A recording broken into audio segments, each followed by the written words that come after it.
So MCADD is a metabolical condition which is a medium chain alkaline deficiency disease. The diagnosis was on a heel prick test, which we found out with our eldest daughter Lilly-May. So it was the blood that was taken at 2 weeks old off the heel prick.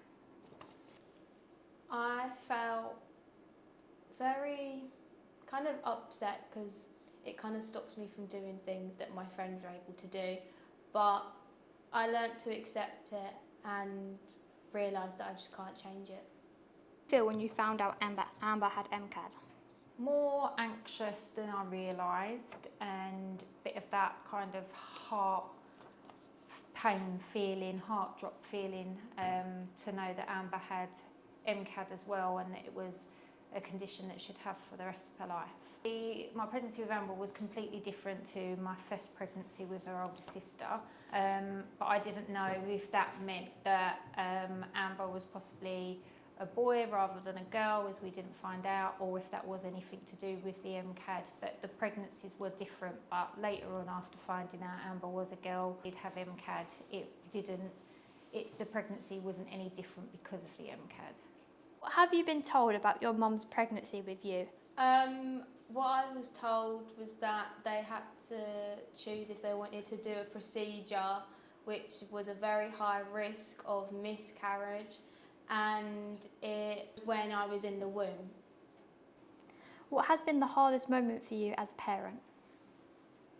Seeing Amber have to go into hospital many of times when she's become unwell, it's affected her MCADD, seeing her being prodded and poked by doctors and nurses trying to draw blood from her, and just seeing her unwell, and like normal children that can just ride out a sickness bug or something like that at home, it always with us meant that Amber had to go to hospital, which was a guilt feeling to know Amber was having to go through that. What barriers have you faced in getting care and support?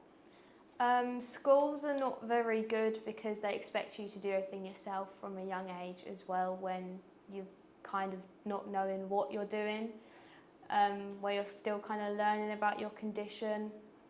In high school it does get easier with it.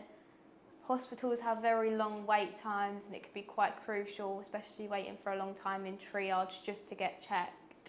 And it's very concerning with a medical condition like mine, where it is very complicated and just very misunderstood. I would say it is uncommon for people to know what it is, and it's very hard when nurses and doctors haven't really been taught what it is, because then they don't really know how to help when I'm unwell, and friends don't really believe me sometimes, and it's quite hard because if I'm in a situation that I could die, then it's going to be a very bad situation. At the healthcare system, that's probably the biggest obstacle for when they become unwell, making sure they're getting seen quick enough. When you go on holiday to a foreign country, if they become unwell, to make sure that you have got a plan in place, and in whichever language it is the country that you're going to. I think the biggest obstacle, like I say, is rather the healthcare system or just not enough awareness. What has been your experience with healthcare services? Great Ormond Street is really good. They've always supported me and my family with them, and I'd say Great Ormond Street is probably the best hospital I've been to for MCADD. Great Ormond Street have been really good. Her specialist there is the same specialist as her older daughter, my older daughter, and yeah, the specialist there is brilliant. Yeah, she's always been able to help with any issues or concerns that we've had, and with regular check-ins as well. Is there any cure or any treatment for MCADD? MCADD is uncurable, as it is a genetic condition. And with regards to help with it, they have a glucose drink, an SOS 25 glucose drink that they can take to use it as a supplement when they become unwell.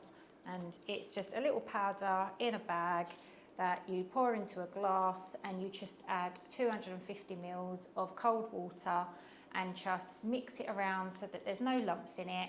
And then if you like, you can add juice into it, like squash into it, to just make it into a juice, because it is very sticky. It's like a sugar glucose drink, so it's a replacement that they can use for so long and have to take so much, but it depends how long they're poorly for to how much they need to take.